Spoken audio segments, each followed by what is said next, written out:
Hello everyone, I am Dr. Nimfia Valecha, consultant at the Fortis Ridge IVF Center.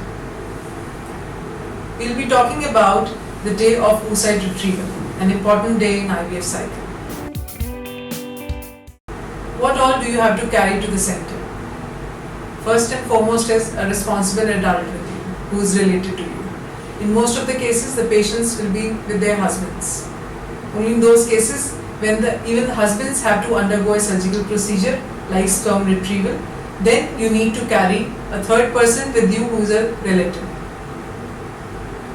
The person should be responsible enough to sit outside the center once your procedure is carried out, with you after the procedure, and take you back home and settle you down there, and inform us in case of any warning signs.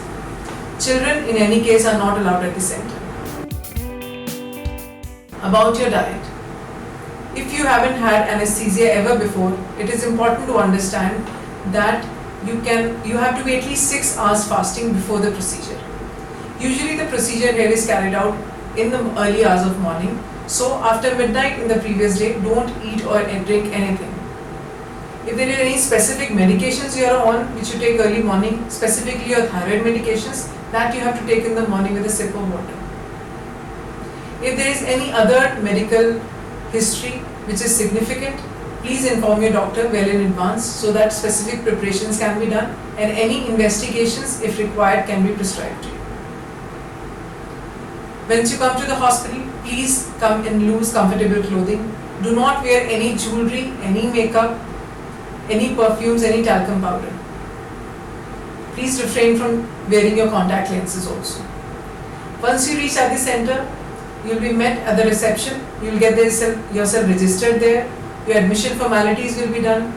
The nurse here will assess your fasting status.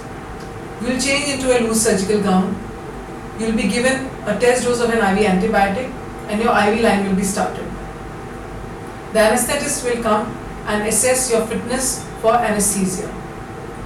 Then you will be shifted to the OT. The total procedural time is 30 minutes to 45 minutes depending upon your number of follicles. Once the procedure is done, you will be shifted to your recovery and there your relatives can accompany you. Once you feel okay, out of giddiness and you pass urine, you can take something orally and then your discharge papers will be handed to you. The same very day before the discharge, you will be informed about the total number of eggs retrieved for you. What all should you expect after the procedure? First and foremost is you can have nausea. Nausea is mostly because of the drugs of anesthesia given to you. Once you go home, eat something salty, have lots of fluids, the feeling will settle down. You might also feel a little discomfort in the lower abdomen because of the procedure. Medications will be prescribed to you to settle down the discomfort, the pain, and also the nausea. The warning signs which you have to be careful about are that if you have any high-grade fever, any excessive bleeding or excessive discomfort, please contact the center. The center will be open in the morning, in the night, or in the odd hours. If you have any problem, you can always come to the emergency in the hospital and contact. The emergency shall inform the consultant.